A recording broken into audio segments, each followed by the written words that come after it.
Canadian Prime Minister Justin Trudeau leading Canada like a wartime president against Donald Trump's reckless and dangerous threats. Prime Minister Trudeau continued to talk about how sovereignty is not on the table. In no way will Canada ever bow down to Donald Trump. Here, play this clip. You previously said that it's a real thing that Trump wants to annex Canada. How serious or urgent would you classify that threat? Let's be very clear. Conversations around a 51st state are a non-starter. It's never going to happen. But we have to take seriously what the president is saying and fold that into our thinking as we continue to stand up for Canada.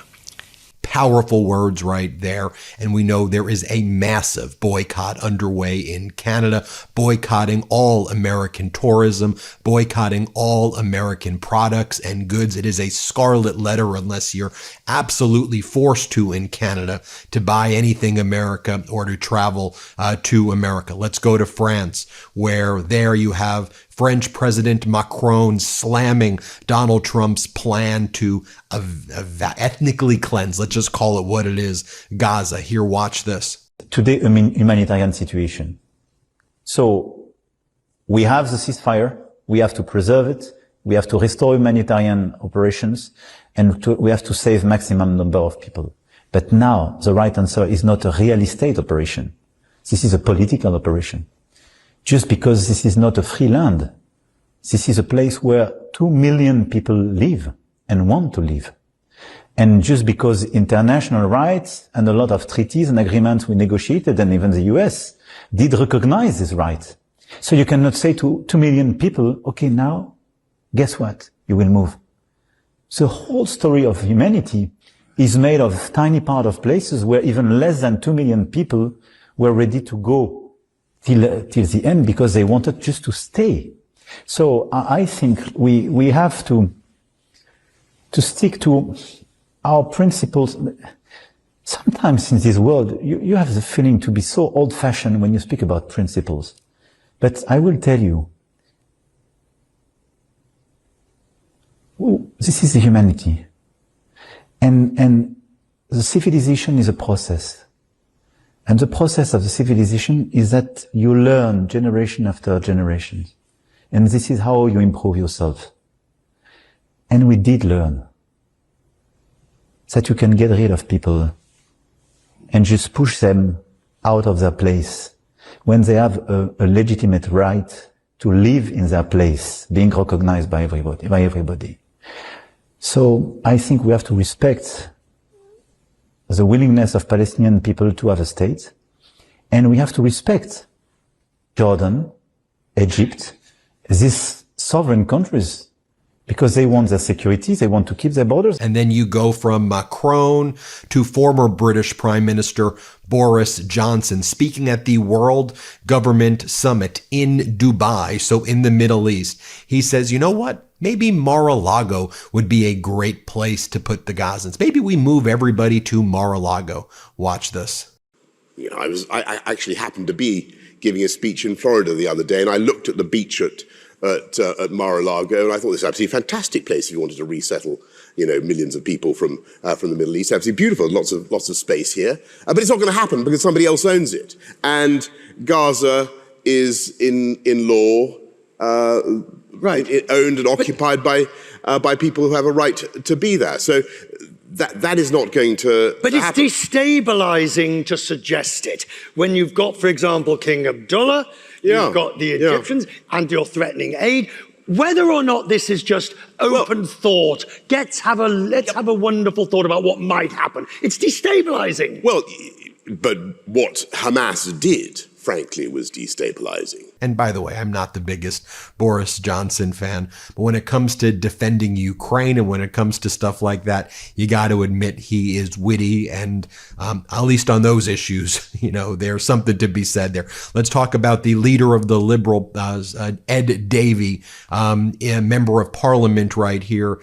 Here he is talking to Prime Minister Keir Starmer, and I love the way they do this in the UK. And Ed Davey's asking if Starmer had reassured Ukrainian President Volodymyr Zelensky that he could not be bullied by Trump and Vladimir Putin after Donald Trump capitulated to Putin in the Oval Office yesterday. What a horrific scene that was, where Donald Trump bragged about his call with Putin and basically said he was going to give Putin everything. And Donald Trump said that he didn't view Ukraine as like an equal partner, and he blamed Ukraine for Russia's unlawful invasion. Let's watch Davey play this clip. If Ukraine is forced to surrender its own sovereign territory to Russia, it will be the greatest betrayal of a European ally since Poland in 1945. But President Trump says Ukraine may end up Russian, and he wants American money back. I think we all fear where this could end and the dangerous implications for our defence and our security. So can the Prime Minister reassure this House that he and other European leaders have given sufficient support to President Zelensky so that he can't be bullied by Trump and Putin into accepting a deal that will effectively hand victory to Russia? Prime Minister. As he knows, I met President Zelensky in Kyiv just a few weeks ago at my 8th meeting. The position since the outbreak of this conflict has been a united position across the House of supporting Ukraine, and I was able to reiterate my position, which is we must put Ukraine in the strongest possible position. That matters now just as much as it mattered at the beginning of this conflict, the strongest possible position, and I did discuss with him what more we can do, what more our allies can do to put Ukraine in the strongest possible position. And here's another powerful speech right here from Ed Davey saying that the government needs to draw plans to tariff Tesla right now. Elon Musk and Donald Trump should not be allowed to bully the UK while conservatives and Nigel Farage cheer them on from the sidelines. Watch this. 80 years ago this week, the Allies began a pincer movement against German forces between the Ruhr and the Rhine. British and Canadian troops attacked from the north, Americans from the south. British, Canadian and American soldiers fighting shoulder to defeat fascists. 80 years on, President Trump seems to have forgotten all this.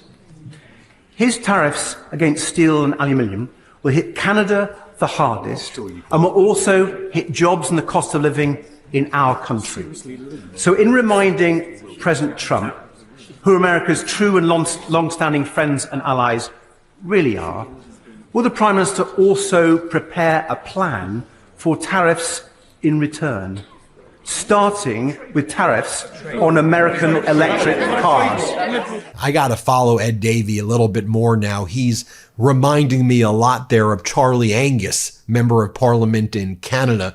And I think we need the Anguses, we need the Davey, we need this type of energy right now internationally. Let's go back to French President Macron. Here he is taking a swipe at Donald Trump at an AI summit in Paris while calling on attendees to choose Europe for their business needs. Play this clip.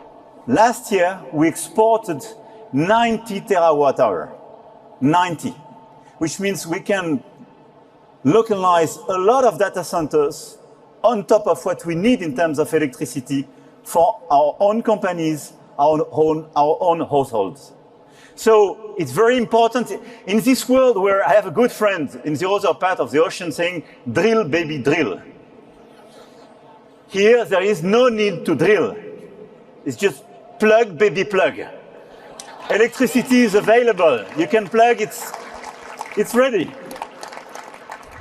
Folks, some interesting data coming out of Canada as well. It was previously projected in the polls that the Conservative Party was going to win. There was the snap elections, but now it seems that Liberals are projected to win a majority if Mark Carney is named the party leader. In addition to Carney, there's a deep bench. There's an energy around the Liberal Party right now, I think, as Prime Minister Trudeau is also leading as a wartime president and passing on the baton. In addition to Mark Carney, who was a leader of a bank, he's got incredible CEO bona fides. You also have Chrystia Freeland. Let me just show you how they are reaching out to the people in Canada. It is rallying people against Trump and against American fascism. So Chrystia Freeland's running for the prime ministership and become the leader of the Liberal Party. Here's what Freeland has to say. Here, play this clip. I have a message today for President Trump. If you force our hand, we will inflict the biggest trade blow that the United States has ever endured. So every now and then we're reminded about those many healthy resolutions we made over the years to lose weight, to exercise more, and of course to eat better. But a goal without a plan is a plan to fail. So what I did is I tried Prolon. Prolon's 5-day program gives you the tool to put your health goals into action with a science-backed plan that makes it easy to stay focused and achieve real results. Go back and look at some videos of me from about 3 to 4 months ago before I tried Prolon. Prolon has made a difference for me, and I think it'll make a difference for you as well. So here's what it does. Prolon's fasting mimicking diet is a revolutionary plant-based nutrition program that nourishes the body while making cells believe they're fasting. It was researched and developed for decades at USC's Longevity Institute. By the way, I teach at USC Law. It all starts with their 5-day program, snacks, soups, and beverages designed to keep your body in a fasting state. No guesswork or planning required. 3 consecutive cycles of Prolon have been shown to reduce your biological age score by an average of 2.5 years and your waist circumference by 1.5 inches. It worked for me. As I said, go look at some videos for me in the past. I tried it. It worked. I think it'll work for you as well. So help kickstart a health plan for you that'll work. Prolon is now offering the MeidasTouch podcast listeners like you 15% off site-wide plus a $40 bonus gift when you subscribe to their 5-day nutrition program. Just visit prolonlife.com/Meidas. That's PROLONLIFE.com/Meidas to claim your 15% discount and your bonus gift. prolonlife.com/Meidas. Check it out. And here's Chrystia Freeland doing what she does best, taking on Trump. This is on CNN. Let's play this clip. Dollar for dollar retaliation. Any tariff imposed on Canada, Canada will respond to, and our response is going to be smart and targeted. The tariffs the U.S. is threatening Canada with are across the board, and they're going to hurt you. Take aluminum. Aluminum is basically electricity in solid form. And in imposing a 25% tariff on Canadian aluminum, you're hurting yourselves. You're putting a 25% tax on electricity, and you actually need more electricity today in this AI race with China. Yep. Our retaliation is going to be a lot more surgical than that. We are going to go after American stakeholders who matter to the White House. I have proposed a 100% tariff on all Teslas. I am calling on all the countries that are affected by this tariff to join us, and our retaliation will target specific Trump constituencies. Another group that we're going to go after is Wisconsin dairy farmers. We know how important they are for the president, and we're not going to let them sell their products in Canada anymore. But I also want to say to you, Aaron, we don't have to do this. Yeah. We have a balanced, mutually beneficial relationship with the United States. We think the best path is to continue with that relationship. I was Canada's lead negotiator the last time Trump was president, and we had a lot of fighting and a lot of insults. But at the end of the day, the tariffs were lifted by the United States. We got a trade agreement that Trump said was the best deal ever. And today, the president campaigned on saying he was going to go after China. He campaigned on saying China is an unfair participant in the global economy and has overcapacity in steel and aluminum. We think the president is right about that. This is the ad she cut. Join the fight for Canada. And she's calling out Pierre Poilievre, the conservative right-wing Maple MAGA guy who had been sucking up to Donald Trump all this time. Let's play it. I'm going to let you in on a little secret. Donald Trump doesn't like me very much. Canada. We don't like their representative very much. I'm a tough negotiator. During the first Trump administration, I fought hard to protect Canadian jobs, the Canadian economy, and our way of life. And we won.